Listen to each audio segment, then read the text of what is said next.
귀납적 연구, 성경 연구의 12순서 중에 6번째 단계는 BRI라는 것을 하는 것입니다.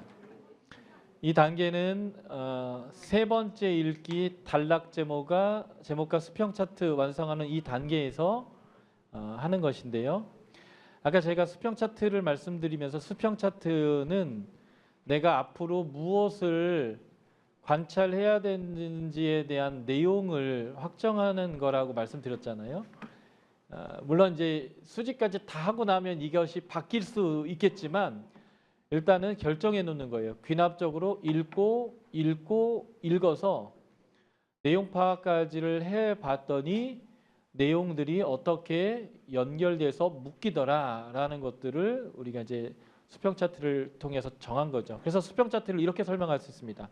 하나는 무엇을 해야 되는지를 찾아가는 지도로서의 수평 차트죠. 그래서 세그 1은 뭘 다루고 세그 2는 뭘 다루고 세그 3는 뭘 다뤄서 이렇게 어떤 형태로 지금 논리가 나아가고 있는지에 대한 지도의 방향을 잡아주는 거고요. 두 번째는 그 제목을 통해서 초점을 잡는 것인데 그것은 뭐냐면 그 시골에 가면 염소나 소나 이런 것들을 풀 먹이기 위해서 풀 있는 데다 갖다 놓는데 그냥 갖다 놓는 게 아니라 목줄을 해서 줄을 늘여서 어디 말뚝에 박아 놓거든요. 그러면 그 소는 그 줄의 길이 안에서 이렇게 왔다 갔다 합니다. 큰 원을 그리면서 왔다 갔다 하죠. 그래서 그 줄 길이는 찻길이나 아니면 그 주변의 웅덩이까지 닿지 않도록 안전한 거리 안에 움직일 수 있도록 한정을 지어주는 그 줄인데요. 수평 차트가 그런 역할을 합니다. 이 본문이 내 마음에는 이런 내용이야 라고 생각이 들어서 막 딴 길로 한없이 배가 산으로 갈 수 있는 것인데 수평 차트를 통해서 읽었더니 귀납적으로 결국 여기서부터 여기까지는 무엇을 다루고 있다라는 것을 한정짓다 보면 여기에서 문맥이 이걸 다루고 있는데 내 생각이 저걸 다루고 있는 것이라고 훅 날아가지 않는다는 것이죠. 그래서 저자가 어떤 말을 했을 때에 그 말을 이 문맥 안에서 했다면 이 내용, 이 제목과 관련된 이 내용을 설명하든지 확증하든지 보조하든지 뭔가 그 내용 자체를 말하든지 하는 내용 중에 하나로서 이 내용을 했을 거다라고 한정지어지기 때문에 이 소가 이 줄을 넘어서 길로 가서 차에 치거나 웅덩이에 코 박고 죽거나 하는 일이 안 벌어지듯이 이 줄의 안에서 움직여가는 것처럼 이 수평 차트는 그 한정을 정해주는 거죠. 그래서 지도가 되기도 하고 너무 멀리 가지 않도록 잡아주는 역할을 하는 것이 이제 수평 차트라는 거예요. 그래서 이 수평 차트를 했다라고 하는 것은 이제는 수직 차트로 들어갈 준비가 어느 정도 됐고 이제는 그 진짜 우리가 말하는 관찰, 해석, 적용해서 그 본격적인 관찰로 들어가게 되는 그 위치까지 왔다는 거예요. 그런데 우리가 말하는 관찰은 본문이 단순히 21세기의 한국 땅에 살고 있는 우리에게 무엇을 의미하느냐라는 의미를 찾는 게 아니라 첫 번째 독자에게 어떤 의미가 있으며 그 당시에 저자가 이것을 어떤 의도로 썼느냐라는 것들을 해석을 하기 때문에 그 해석을 위한 준비의 마지막 단계가 수평 차트 옆에 그 첫 독자들의 상황과 그들의 신학적 문제가 무엇인지 라고 하는 이런 부분들을 우리가 일단은 정리를 해서 이것을 가지고 내가 여태까지 보았던 이 문맥들이 갖고 있는 그 첫 독자에게 주어지는 메시지가 무엇인지를 찾아가게 되어야 하기 때문에 저희가 이 세 번째 읽기까지 하면서 확정짓는 것이 바로 내용을 파악한 구조와 그 내용을 파악하는 중간중간에 계속 컬러 코팅을 하면서 누가 찾았고 때를 찾았고 장소를 찾았던 이런 내용들을 중심으로 누가 누구에게 언제 이 내용을 썼느냐라고 하는 이런 부분들을 중심으로 한 BRI를 이제 마련하는 거죠. 그래서 이 수평과 BRI가 준비되면 이제 진짜 본론인 관찰, 해석, 적용이라는 이 단계로 이제 들어가게 되죠. 그래서 이 세 번째 읽기 때 하는 것이 크게는 구조를 찾는 것과 원독자의 상황을 찾아내는 이 두 가지를 이 단계에서 이제 하게 됩니다. 성경의 저자나 원독자와 현재 우리와의 그 갭, 간격을 좁히는 작업을 BRIR을 통해서 하는 것이죠. 그 사람들이 사용했던 언어적 입장에서 이 단어가 의미하는 것이 21세기에 한국에 살고 있는 우리와 동일한 의미인가 아닌가 라고 하는 거예요. 그리고 그 동일한 의미가 되기도 하고 안 되기도 하는 그 차이가 어디서 나오냐면 그들의 문화에서, 그들의 역사 경험에서 이것이 나오는 거죠. 그래서 이 언어, 문화, 지리, 역사적인 이 갭을 우리가 넘어서서 현재 우리의 성경이 말하고 있는 내용이 말하는 바가 무엇인지를 우리가 이제 찾아내기 위한 그 관찰, 해석, 적용을 위한 그 준비, 이게 이제 BRI라는 것이죠. 하나님은 우리의 오른편에서 우리의 그늘이 되어 주십니다. 그죠? 성경에 그렇게 써 있죠. 그늘을 만들어 줄 때 왼쪽에서는 왜 그늘을 안 만들어 주시는가? 왜 오른쪽에서 그늘을 만들어 주시는가? 그러니까 서로 말해서 우산을 들고 왼쪽에서도 그늘이 생기고 우산을 들고 왼쪽에서도 그늘이 생기는데 왜 오른쪽에서 그늘을 세워주신다라고 하는가라고 하는 거죠. 유대인들에게서는 오른쪽이 남쪽이거든요. 동쪽이 앞쪽이고요. 그들의 방위와 오른쪽 왼쪽이 연결되어 있어요. 해가 이렇게 떴을 때 남쪽에 떠 있을 때가 제일 뜨겁거든요. 그래서 그 해와 나의 중간에 서려면 어느 쪽에 있어야 될까요? 오른쪽에 계셔야 되거든요. 아주 단순한 거예요. 나에게 그늘을 만들어 주시려면 해와 나 사이에 서야 되니까 주님은 나의 오른쪽에 서야 되는 거죠. 근데 우리가 이제 막 유대인들은 왼쪽보다 오른쪽을 중요시한다 뭐부터 시작해가지고 여러 가지 막 소설을 써가지고 이제 이렇게 할 수 있는 거예요. 그러니까 사실은 그들의 문화나 그들의 상황들 안에서 이 말이 무슨 의미를 하고 있느냐는 BRI를 거쳐서 살펴볼 필요가 있겠다라고 하는 거죠. 그래서 BRI를 하는데 우리는 여태까지 읽고 읽으면서 컬러 코딩을 하고 쪼개서 단락의 제목을 파악하고 제목을 다루면서 읽고 그 내용들이 어떻게 구성화되는지에 대해서 구조를 파악하는 그 관점에서 계속 읽어갈 때에 이 BRI와 관련되어 있는 내증들을 우리는 자연스럽게 이제 발견하게 되는 거죠. 그래서 처음 차트 몇 권을 할 때는 BRI를 위해서 또 한 번 따로 이제 읽게 되는데 우리가 이 방법을 이제 많이 익히게 되면 이 수평 차트를 하는 과정 안에서 BRI에 관련된 내용들을 상당히 모을 수 있게 되는 스킬이 이제 우리 안에 이제 생기게 된다라는 것이고요. 세미나북은 이때 이렇게 하라고 이렇게 되어 있지만 세 번째 읽기로 안 되면 네 번째, 다섯 번째, 10번을 읽어서라도 이 BRI 단계는 거쳐야 되는 거죠. 그래서 이 세 번째 단계 요쯤에서 요 단계쯤에서 이것을 한다. 그것은 본격적인 관찰, 해석, 적용으로 넘어가기 위한 어떤 전체를 봐는 개괄적인 의미에서의 내용이다라는 거고요. 그래서 우리가 여기서 되게 중요시 여기는 것은 내증을 찾는 것입니다. 다시 말해서 내증을 찾는다라는 것은 우리가 본문을 더 정확히 계속 읽어가야 한다는 것이고요. 본문을 읽을 때 행간을 읽는다는 말이 있어요. 문자와 문자 사이에 담겨 있는 뉘앙스들이죠. 그 행간을 읽다 보면 이 편지를 쓰는 사람들이 어떤 문제가 있는지, 이게 서신서에서의 역사적 방법이잖아요. 그 문제의 내용은 무엇인지, 그리고 그 문제의 내용으로 인해서 지금 어떠한 어려움들이 발생하고 있는지, 이런 내용들이 그 교회의 장점과 단점을 정리하게 되는데, 그래서 이 BRI까지를 읽을 때에 이 BRI를 확정하기 위한 아주 중요한 방법이 내증이라고 한다면 우리가 본문을 더 그 관점을 가지고 정확하게 읽으며 행간을 읽어야 되는 그런 상황이 되고, 그래서 이러한 BRI의 내용 때문에라도 우리가 성경을 더 꼼꼼하게 정확하게 읽게 되는 하나의 방법이 지금 우리가 이 세 번째 읽기 단계에서 구조 파악하는 것과 BRI 파악하는 것의 하나의 이제 의도다라고 볼 수 있겠고요. 그래서 내증 찾는 게 중요하겠다.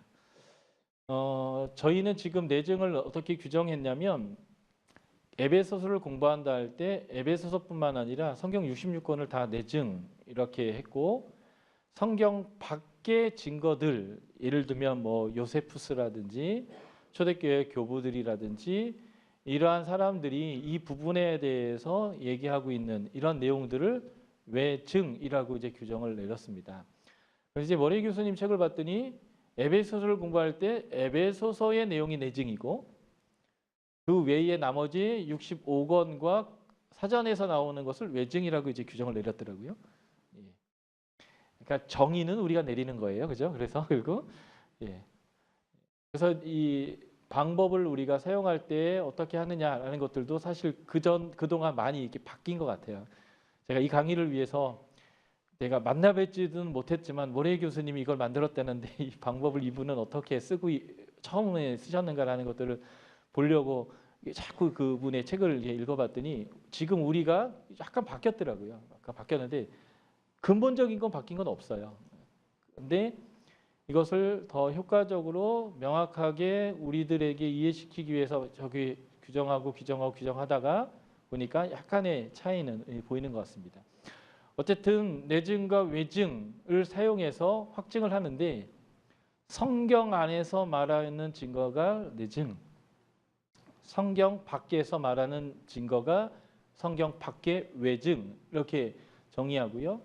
그래서 내증을 사용할 때는 본문의 장절을 표기하면서 그 내증의 근거에서 결론을 내려주고, 외증을 사용할 때는 그 외증을 어느 책에서 내가 인용해 왔는지에 대한 그 출처를 표기하는 것이 내증의 장절 표기와 같은 표기법이 되는 거죠.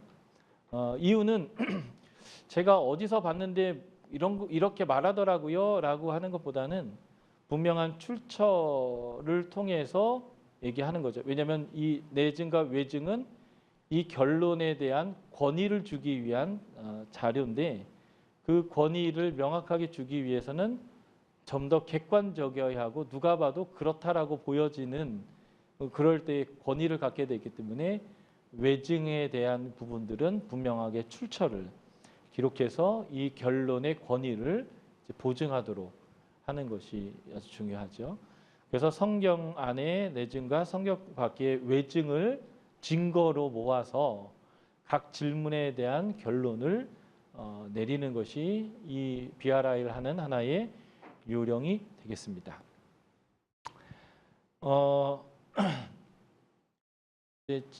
BSBS에서는 1년 신약하고 또 2년 구약하고, 어떤 학교 같은 경우는 2년 연속 신약하고 또 3년째 구약하기도 하고, 또 서울 같은 경우에는 이제 구약을 또 2번에 나눠서도 하기 때문에 막 몇 년에 걸쳐서 신약 구약을 이렇게 하죠. 그리고 구약을 해도 2년에 나눠서 하다 보니까 장르들이 이제 바뀌는데, 그러다 보니까 이제 BRI의 질문들이 같은 구약이어도 같은 신약이어도 장르에 따라 차이가 난다라고 하는 것들을 이제 한 번만 수료한 사람들은 인지를 못하거든요.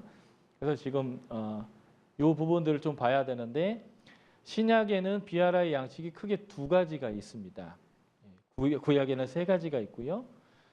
장르에 따라 다른 것인데, 서신서와 계시록, 한마디로 편지들은, 계시록은 예언이면서 편지며 묵시잖아요. 그래서 편지로 이제 구분한 거죠. 편지들은 이런 방식을 따라서 한다라는 것입니다. 그리고 내러티브 위즈의 이야기로 되어져 있는 복음서와 사도행전의 장르는 이제 이런 식으로 된다라고 이제 하는 것인데요. 비평적 방법은 양쪽이 이제 비슷한데 서신서에 보면 역사적 방법이 차이가 나죠. 이 책의 역사적 배경은 무엇인가? 교회는 언제 세워졌는가? 구성원은 누구인가? 교회가 가지고 있는 장점과 단점은 무엇인가? 교회가 가지고 있는 문제점은 무엇인가? 이 말은 서신서는 분명한 원독자의 타겟이 있고 그 원독자들이 속해 있는 문화권 또는 도시가 좀 명확한 편이기 때문에 그 도시에 교회가 언제 세워졌는가, 그래서 그 도시 안에 세워져 있는 이 교회는 구성원이 어떻게 되느냐, 귀족들만 있는가, 천민과 귀족이 함께 있는가, 유대인과 이방인 함께 있는가, 유대인만의 교회인가, 유대인이 더 많은 교회인가, 이방인이 더 메인이 되는 교회인가에 따라서 그 교회의 색깔이 달라지고 그 색깔 때문에 오는 문제가 있을 수 있기 때문에 이제 그 교회가 어떠한 구성원이고 언제 생겼고, 그래서 이 편지가 보내는 시점이 이 교회가 개척된 지 1, 2년 차인지 10년 차인지 20년 차인지라고 하는 이러한 것들을 이제 보는 거죠.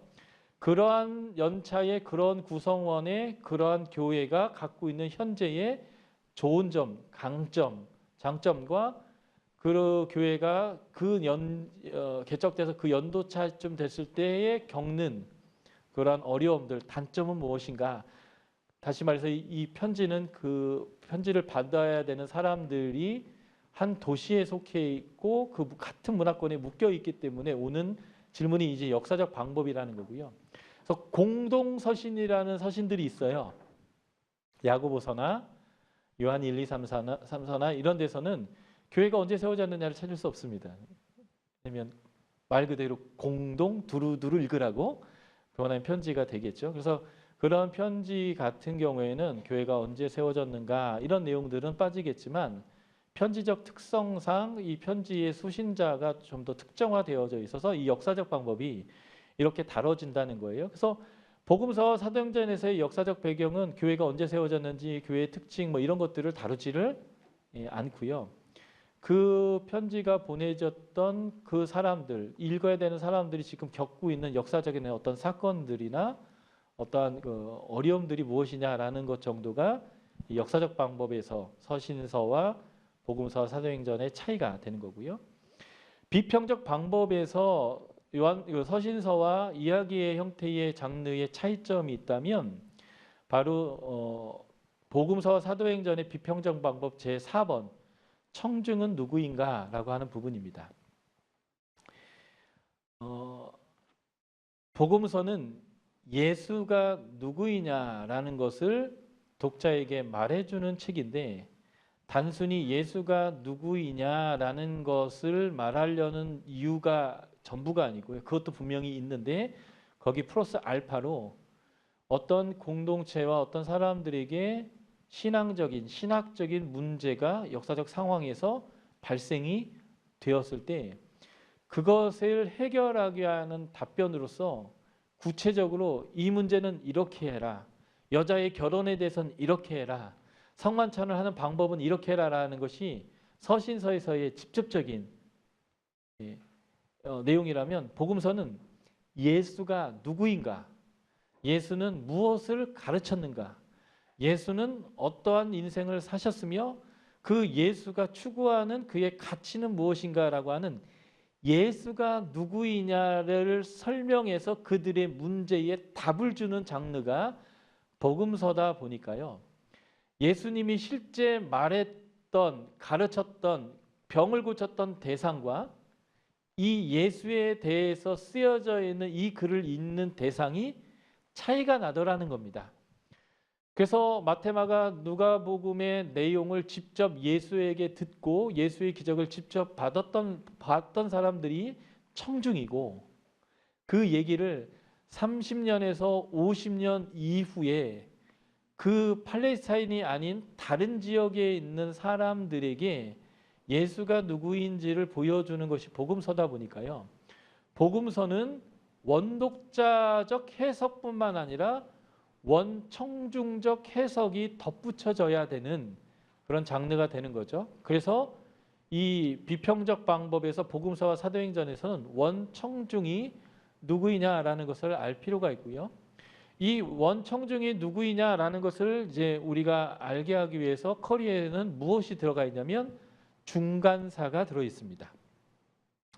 원청중은 구약 시대에 나와 있는 구약의 역사를 자신들의 조상들의 역사로 갖고 있는 사람이고, 그 역사가 지금 그들의 현재 먹든지 마시든지 무엇을 하든지 간에 해야 되느냐 하지 말아야 되느냐를 그 구약의 역사 안에서 규정한 것을 여전히 받아서 사는 사람들이거든요. 이걸 다르게 표현하면 율법대로 사는 사람들인데, 이 사람들이 586년에 멸망하고 바벨론에 끌려갔다가 페르시아 시대 때에 돌아온 사람들이거든요. 그래서 그 사람들이 살았던 그 역사가 지금 예수 시대 때에 예수의 이야기를 듣는 사람들의 지금 모습을 규정하는 거죠.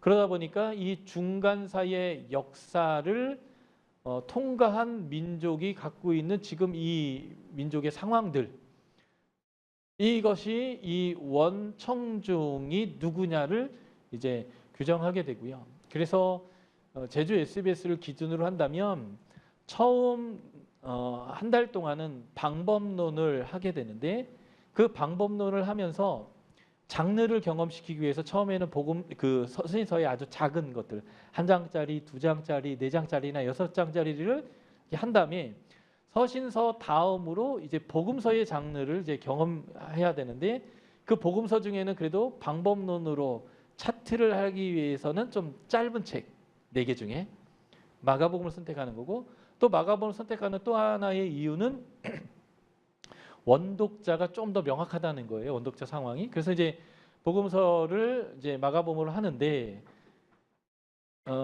이때까지는 방법을 익히는 과정이기 때문에 원청중, 원독자까지 나누면 너무 복잡하죠. 그래서 마가복음까지는 원독자적 입장을 배우는 데 이제 집중하게 되고요.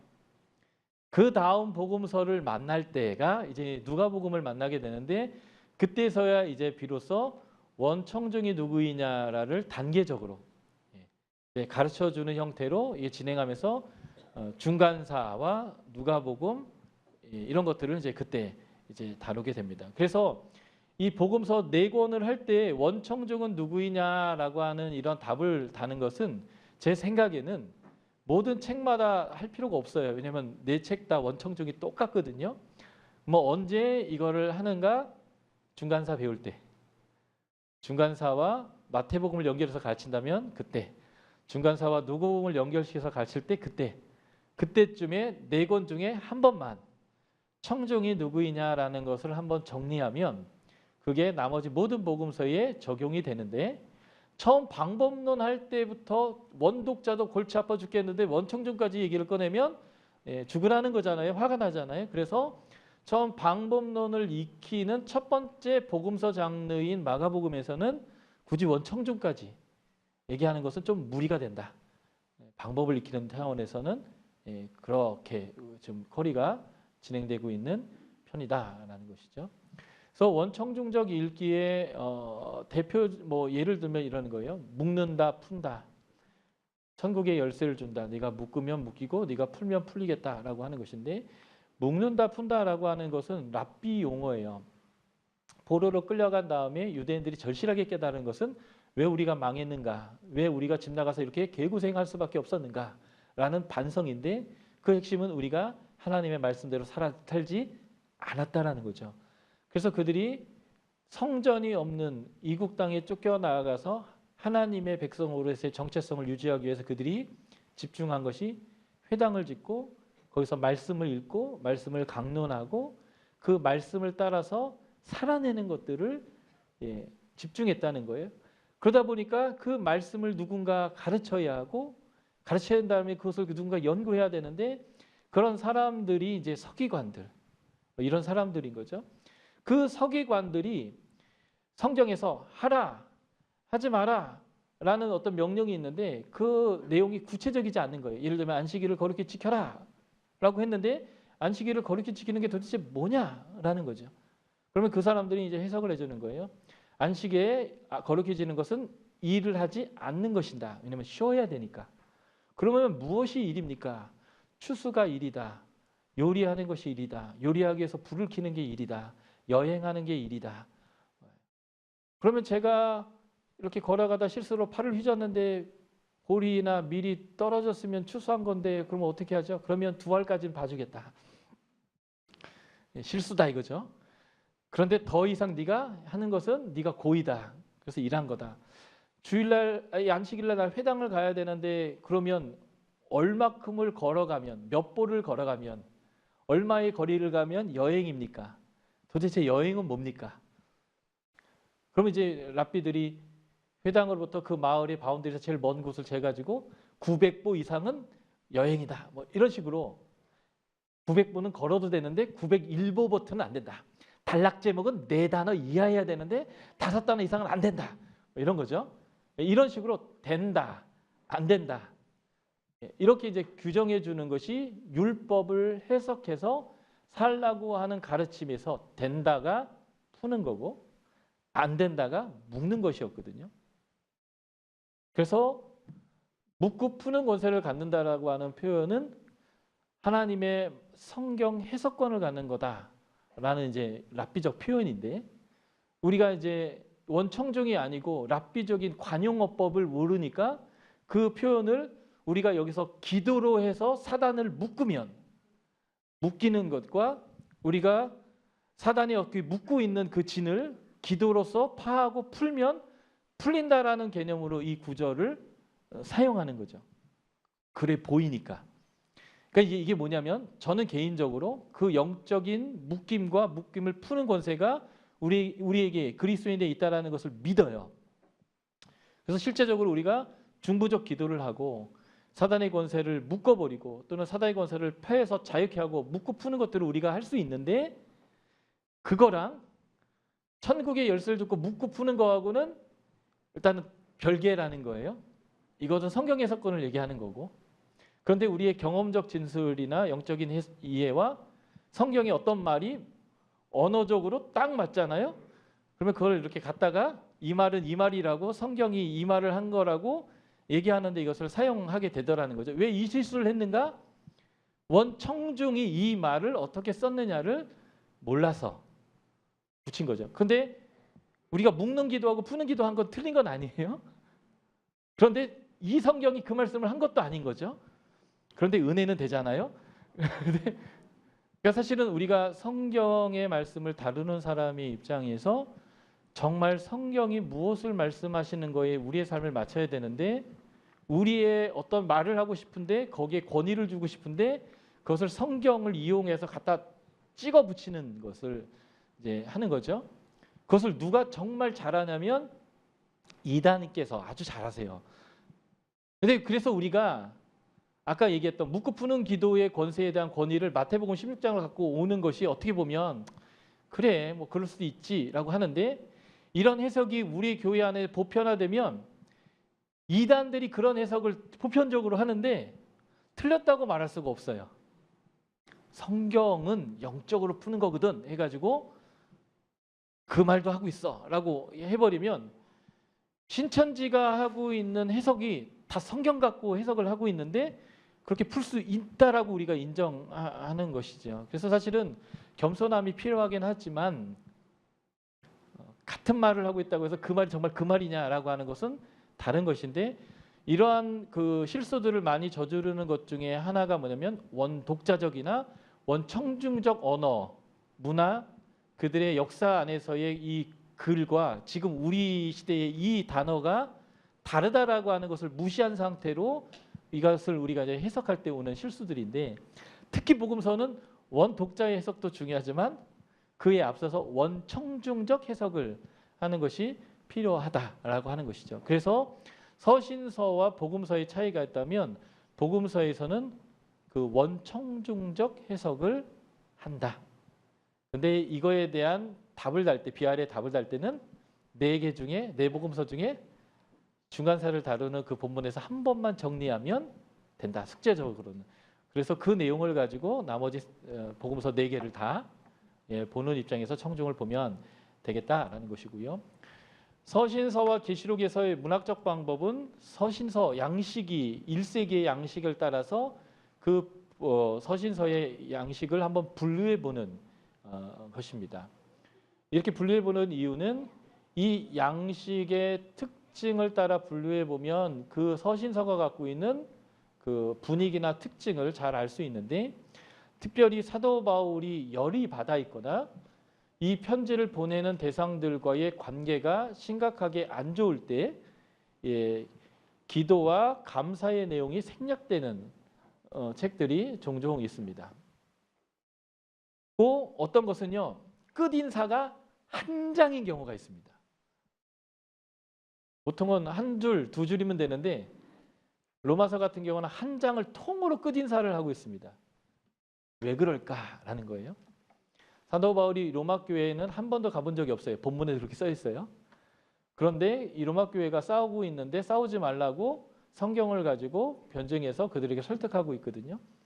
한 번도 와보지 않는 사도 바울, 그리고 그 사도 바울에 대해서 풍문으로만 알고 있는 사람들이 우리가 지금 싸우고 있는 치부를 건들면서 네가 뭘 안다고 우리 일에 감나라 대추나라 하냐라고 할 수 있잖아요.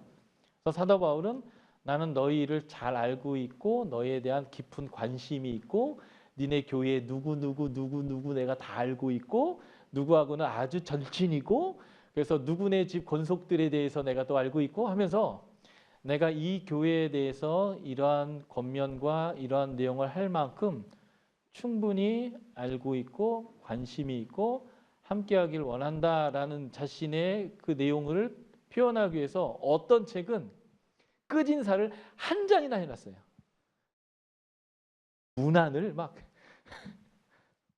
그러니까 이러한 내용들을 이 양식에 비추어서 해보면 이 편지가 갖고 있는 특성과 원독자와 저자와의 관계와 그 실제적인 그 역학들이 요 문학적 방법을 이렇게 양식에 따라서 나눠보는 것만으로도 찾아낼 수 있는 아주 중요한 것이 이 서신서이기 때문에 서신서의 문학적 방법에서의 양식을 서신서의 양식에 따라서 장절을 구분해 보는 것은 아주 의미가 있다라고 볼 수 있겠습니다. 그리고 마지막에 조사 방법인데 이번에 이제 제주 SBS에는 개괄적이라는 말을 여기다 덧붙였습니다. 개괄적 조사 방법을 사용하는 건데요. 이게 이제 영어로는 서베이 메소드거든요. 그러니까 조사를 다 한 거죠. 그래서 어떤 면에서 보면 BRI를 12순서 중에 11번째에 완성하라라는 의미 중에 하나가 이 조사 방법, 개괄적 조사 방법을 그때 완성하라라는 의미도 내포했다고 저는 생각합니다.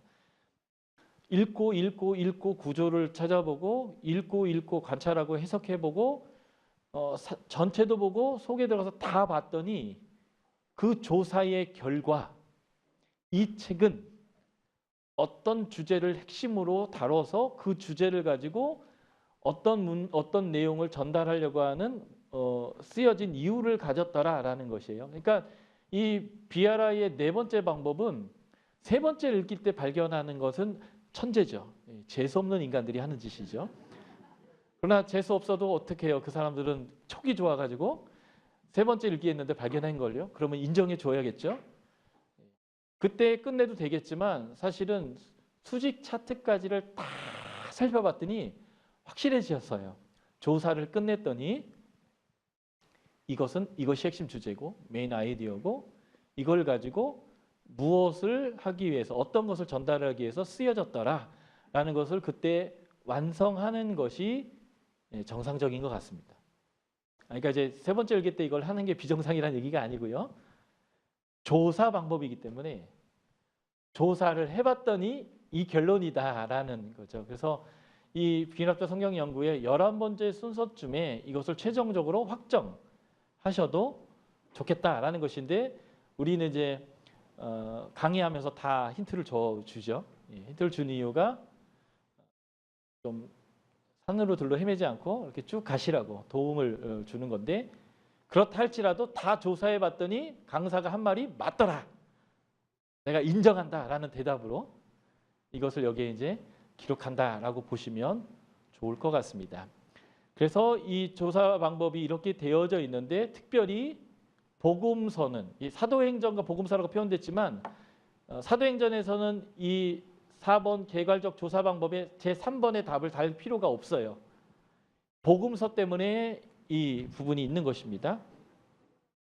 예수님의 어떠한 특정 면을 그리고 있는가. 제가 아까도 말씀드렸지만 복음서는 문제에 대해서 답을 할 때 이래라 저래라 이렇게 하는 것이 옳다 저렇게 하는 것이 옳다라고 가르치는 게 아니라 예수는 누구인가를 가지고 그 답을 내주기 때문에 그 예수상이 있어요. 예수가 누구이냐. 다 똑같은 예수를 얘기하는 것 같지만 저자가 의도적으로 어떤 예수의 모습을 더 강조하고 있었다는 거죠. 그래서 이 조사 방법에서는 예수가 누구이냐라는 것을 보여주는 책에서 결국 이 책에서의 예수는 어떤 모양이시고 어떤 색깔이시고 어떠한 성격을 가지신 분이다라고 하는 것을 이제 답을 달게 하는데요. 이게 그래서 복음서와 사도행전의 방법 중에 복음서에만 적용되는 제4번 개괄적 조사 방법의 반가로 3번 예수의 어떠한 특정 면을 그리고 있는가라는 이제 내용인 거죠. 그래서 신약의 비아라이가 이게 크게 두 가지 종류가 있다라는 거.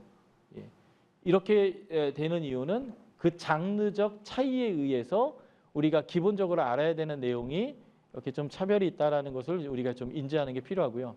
여러분들이 간 사람들이기 때문에 비아라이를 도대체 왜 하냐를 우리 학생들에게 잘 설명해 줘야 하는 거죠. 왜 비아라이를 해야 하는가?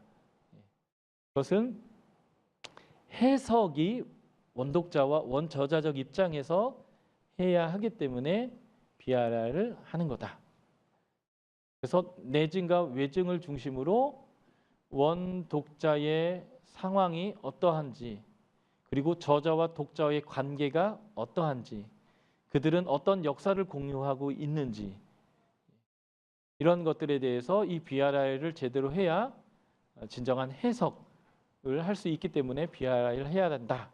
그런데 장르가 다르기 때문에 그 비아라이의 질문들이 이런 차이가 있다라는 부분들이 설명될 필요가 있는 것 같습니다. 혹시 이 신약 비아라이 부분에 대해서 좀 더 설명해 주실 분이 있을까요? 아니면 질문? 여기 마이크 좀 주십시오.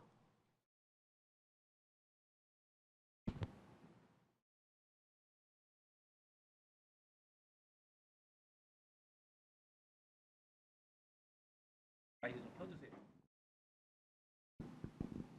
우리가요, 요 비평적 방법이라든가 역사적 방법이라든가 조사 방법 이런 거는 상당히 비아라에서 중요시하고 많이 이렇게 이제 가르치고 그러시는데 문학적 방법 있잖아요. 그거는 이제 아까 로마서 16장 갖고 이제 말씀을 하셨는데 그거 외에도 이제 그 문학적 방법을 통해서 뭐 역사서라든가 이제 서신서라든가 선지서라든가 이렇게 관찰이나 방법을 할 어떤 방향이라든가 그런 게 있나요? 예, 있습니다. 어느 정도 있습니다. 일단 제가 신약만 말씀드렸는데 신약은 장르가 크게 서신서하고 이야기예요. 그렇기 때문에 제가 서신서를 가지고 이제 설명을 드린 거고요. 이야기 같은 경우는 말 그대로 이런 거죠. 우리가 어렵게 설명하려고 이야기를 사용하는 게 아니라 쉽게 설명하려고 이야기를 사용하죠. 그리고 이야기는 최대 장점이 뭐냐면 기억하기가 엄청 좋다는 거예요. 그래서 들어서 기억하고 그것을 내가 다른 사람에게 전달해 줄 수 있도록 하는 이 장르가 이야기인 거죠. 그래서 복음서가 이야기인 이유는 듣고 기억하고 전달하기 위한 것이고요. 그래서 예수님은 이런 분이야라는 것을 누구나 쉽게 기억하고 전달하고 할 수 있도록 한다라는 측면, 이게 이제 이야기죠. 그래서 신약은 서신서와 이야기라는 두 개의 장르밖에 없기 때문에 조금 더 좋은데요. 이제 구약에서는 이제 역사서, 선지서, 지혜서라고 하는 장르가 바뀌고, 특별히 이제 우리 창원 간사님이 얘기하면서 오늘 시 읊으셨잖아요. 시 또한 음률이 있고 함축적 언어이기 때문에 기억하기 좋은 특징을 갖고 있으면서 굉장히 함축적으로 어떤 의미를 이제 담아내는 거죠. 그러다 보니까 구약은 이야기 아니면 시가 많아요. 물론 이제 율법이라고 하는 법도 있겠지만 아주 큰 틀에서는 이야기와 시가 있는데 이 이야기와 시라고 하는 그 특징을 따라서 읽어야 된다라는 게 이 문학적 방법에서 아주 중요합니다. 그래서 시는 시적인 뉘앙스와 어구를 해야 되는데 지금 21세기의 우리들은 시보다는 산문도 시도 산문시에 되게 익숙하다 보니까 어떤 정보를 받아들일 때 거의 글을 정보로 받아들일 때는 산문이다라는 느낌으로 받아들이는 게 되게 많아요. 그래서 문자 자체의 의미를 굉장히 중요시하는 거죠. 그런데 시에서는 그 시가 보여주고 있는 그런 특성들을 이해하고 시적 언어와 시적 뉘앙스를 잡아야 된다라는 것들을 성경 안에서 이해하는 것이 굉장히 중요하다. 이 부분이 이 장르에서 아주 중요한 부분이고요. 또 하나는 예언서가 전부 다 시로만 되어 있는 게 아니고요. 예언서 안에는 시와 산문이 혼재되어 있습니다. 예를 들면 다니엘서나 예레미야 같은 경우 또 에스겔 같은 경우에는 산문이 시보다 훨씬 더 많거나 상당히 많습니다. 그리고 이제 호세아서나 아모스 같은 경우는 거의 뭐 95% 이상 또는 99%가 시로 되어 있기도 하거든요. 그런데 이 예언서를 공부할 때 우리가 이게 산문이냐 시냐를 꼭 구분하도록 이 문학적 방법에서 요구하는데요. 이유가 뭐냐면 예언서에서는 특별히 의미가 커요. 예언서에서 나오는 산문은 예언자가 예언하고 있는 역사적 현재 시점이면서 예언자가 지금 어떠한 환경에서 어떠한 역사적 상황에서 이 예언을 하고 있느냐라고 하는 배경을 깔아줍니다. 그러한 상황에서 그가 선포한 선포의 내용은 시로 되어져 있습니다. 그래서 산문과 시로 구분하고 그 산문을 중심으로 한 역사적 배경 위에 이 시로 되어 있는 예언이 선포됐다라고 하는 입장에서 이것을 읽어내려야 이 예언서를 제대로 해석하는 데 아주 큰 도움을 얻습니다. 그러므로 시와 산문을 구분해내지 않고 그냥 해석하는 것도 문제가 있고, 왜냐하면 시를 시로 읽어야 되는 시를 산문을 읽어내리니까요. 그리고 시와 산문을 구분할 때 산문이 보여주고 있는 이 예언서의 역사적 현재 상황에 대해서 잘 이해할 필요가 있습니다. 예를 들면 아모스서는 아모스 7장의 부분에 이 산문이 6절인가 7절이 나옵니다. 예언자가 남유다 사람인데 북이스라엘의 성소인 베델에 가서 막 예언을 했더니 북이스라엘의 제사장인 아마샤가 야 남쪽에 가서 예언하면서 떡이나 얻어먹지 왜 북쪽까지 와서 지랄이야 막 이러면서 예언하지 마 이제 뉘앙스 전달을 한 거예요. 굉장히 강력하게 이렇게 예언하지 못하도록 이제 반발하는 이 내용, 이게 바로 우상을 숭배하는 산당을 숭배하고 황금송아지를 숭배하고 그래서 하나님이 돌이킬 수 있는 기회를 주심에도 불구하고 그 하나님 말씀을 무시하고 하나님의 예언자들에 대해서 너 좋은 말로 할 때 셋을 때까지 빨리 도망가 안 그러면 죽어 뭐 이런 식의 이제 예언자를 박해하고 있는 이 상황이 이 예언서 아모스 시의 예언들이 선포되고 있는 실제적 상황이라고 하는 것을 잡고 그 시의 내용들의 선포의 내용을 이해하는 것과 그 산문의 배경을 제껴놓고 하는 것은 굉장히 다르다는 거예요. 우리가 열왕기에 나와 있는 그 큰 배경도 중요하지만 그 열왕기에 그 예언서가 껴여 있는 그 역사적 시점의 실제적인 상황을 제공해 주는 것이 예언서에서의 산문 부분입니다. 그렇기 때문에 특별히 예언서에서는 시와 산문을 명확하게 구분하고 산문에 나와 있는 역사적 현장 그 상황에다가 이 선포된 예언을 얹어서 관찰하고 해석하고 적용하고 하는 것이 원독자적 최전방의 입장에 서서 이 예언서를 보는 하나의 이제 관점이 되는 거죠. 이런 면에서 보면 이 문학적 방법이 굉장히 중요한 이 성경을 보는 하나의 그 관점이 된다라는 측면에서 우리가 시와 산문을 구분해내는 게 필요하죠. 그리고 법은 법으로. 그래서 법은 문자적인 거죠.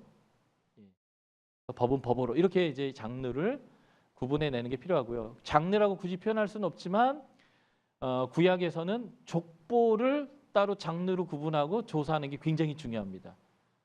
구약에서 족보 연구만 제대로 해내도 그 족보의 의미가 이 성경 그 족보가 있는 성경에서 주는 메시지가 굉장히 묵직하거든요.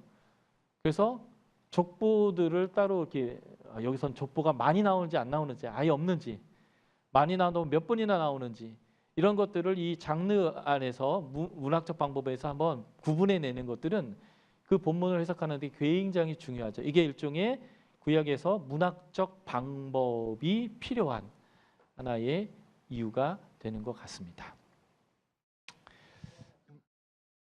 또 하나 질문요. 우리가 기나적 성경 연구가 공부를 하면은 본래는 적용이 가장 중요하잖아요. 네. 근데 왜 그 원독자 해석이라든가 원청중 해석에 그렇게 아주 그것이 우리의 어떤 목표처럼 뭐 강의를 하신다든가.